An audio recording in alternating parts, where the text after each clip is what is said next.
First tonight, the case of a drug-fuelled teenager who killed his friend in a high-speed chase in the Northern Territory. Aaron Hyde is serving 11 years in prison for that crash last September. But now his mother has spoken publicly to question whether his earlier treatment at the Dondale Youth Detention Centre only worsened his spiral into crime and drug use.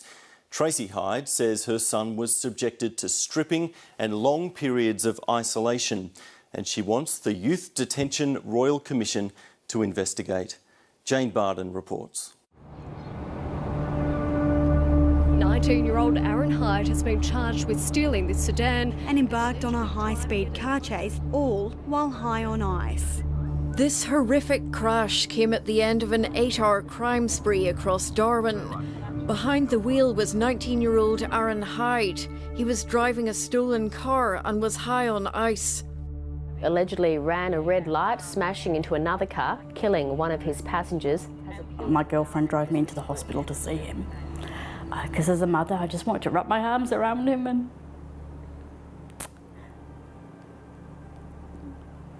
tell him that I loved him. And as a mother going through that and seeing her son, you know, knowing that he's going to have to live with that every day of his life for the rest of his life.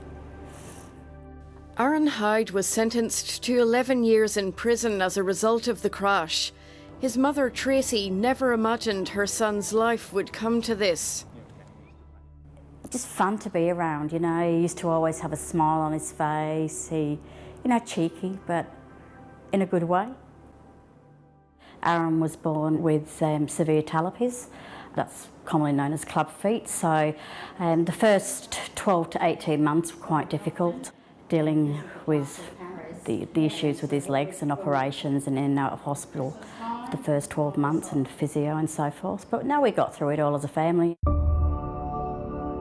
But there were more challenges ahead.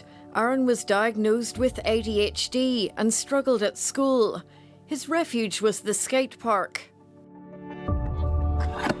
It gave him goals and something to aim towards and look to achieve and develop himself in, and this was such a great place for him at times, and also was the downfall of everything as well. By age 14, Aaron stopped going to school and replaced his ADHD medication with alcohol and ice.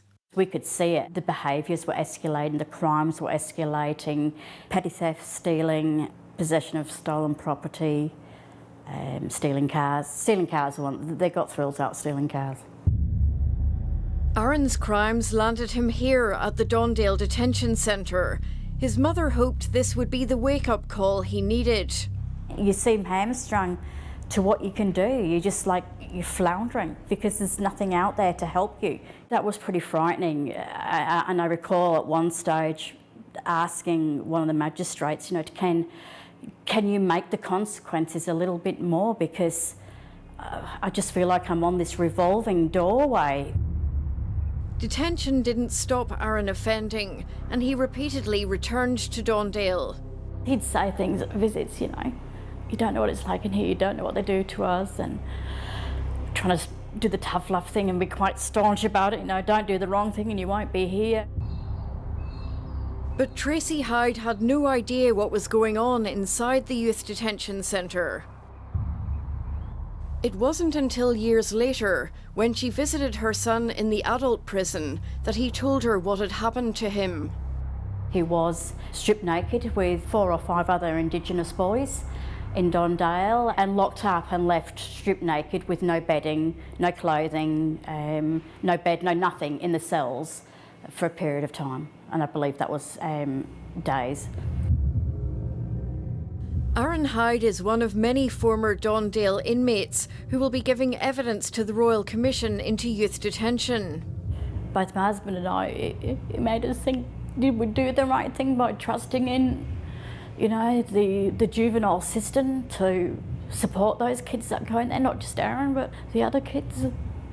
Seeing the things that have come out from that as a parent, I do have to wonder now, you know, you can't treat someone that way in that regard and expect them to come out all right. That sort of response re-traumatises kids that are already traumatised. It is not going to change the outcomes for young people. It is not going to improve the rates of reoffending. It will increase reoffending. Those sort of archaic methods have got to go. The Children's Commissioner has found some of the methods used in Dondale were illegal. She's put the new anti-Labor government on notice. They're fully aware that there are some real problems in terms of adhering to basic human rights. We don't even talk about the breach of legislation. They're aware of that. The monitoring is quite intensive now. So, look, I have been given that undertaking, and we might find there will be other issues within the detention centres, but I know that we're working very hard to try and provide a much different environment. We need to make sure that they're specialist youth services, and we certainly made a pre-election commitment around youth drug and alcohol services as well. We also need to be looking at what kids' pathways are out of detention. You know, what are the things that can continue through to make sure that they have a successful pathway out of the justice system. Aaron Hyde is now considering whether to join 4 former Dondale detainees taking legal action against the Northern Territory government. No child, no matter what the issues are, should be treated in that manner by anybody. It's the whole reason why I've agreed to talk to you, because if this will help anyway in trying to get the Royal Commission to look at those types of occurrences never occurring again and try and get the support, all the resources that are required, and I don't know what they are, I don't have the answers, but we need to do something. Aaron Hyde is currently serving time in the Darwin prison. It will be 5 years before he can apply for parole to be with his partner and baby. He wants to be a good father. He wants to be able to teach young Riley things in life as he was taught by his dad, and yeah, so we've got some positives to look forward to.